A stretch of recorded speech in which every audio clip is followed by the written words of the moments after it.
Got to clean up the penalties on D. Yep. And the key moments. Pass interference on 3rd and goal? Nope. Especially throwing into the end zone. Never. Very, very bad. Kept them in the game. Yeah, no, and in the first half there and then early third quarter, those penalties were keeping Minnesota in the game. The mistakes let Minnesota score.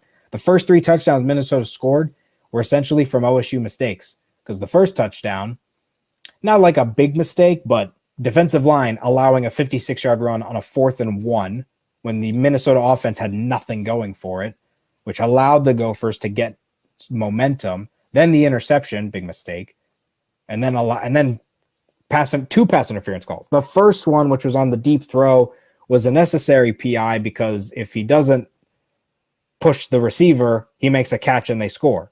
So at the very least, all you're doing is preventing an easy touchdown, so they have to try and score again. But then on 3rd and goal, that's not a good pass interference. Free set of downs, Minnesota scores. So yeah, got to clean those up. Also didn't like the goal line defense in midfield. Yeah, no, the Minnesota was able to get they had a few 1-yard touchdown runs. Middle of the defense, their linebackers definitely need to be a little more on during those plays.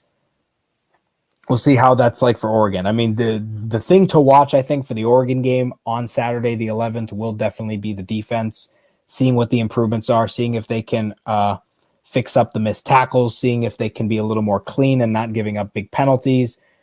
Defense didn't have too much stress in regards to penalties in the second half because Minnesota was just throwing the ball a lot and Ohio State was just playing pretty conservatively defensively. But seeing how the linebackers are going to play defensively too on Saturday is something that will be interesting to see. And the defense is the thing that all Ohio State fans went into the season concerned about because of how bad the pass defense was last year and seeing sort of the changes in the front line and the defensive lines and the linebacking core.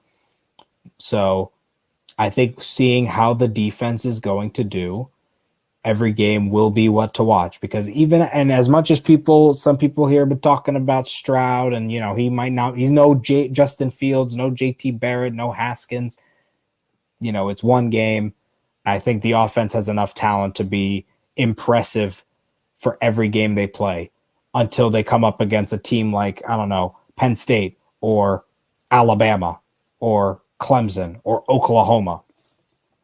For the most part, this is a pretty not too stressful schedule for the Ohio State Buckeyes. Should have been another PI later in the game, but was no call. Yeah, Ransom's first start. True that. Plenty of time. That's the thing. There's plenty of time for these guys to get back into it. For all the guys that had the first start, Ransom getting his first start, early days, a lot of room to improve, and an impressive performance for all those guys that got off to their first start. But yeah, in the red zone, like to try and see maybe a couple more stops because once Minnesota got in the red zone, they pretty much had a pretty easy stroll to score. And that helps also when you have good running backs. Ibrahim played really well. The backup that came in played really well too.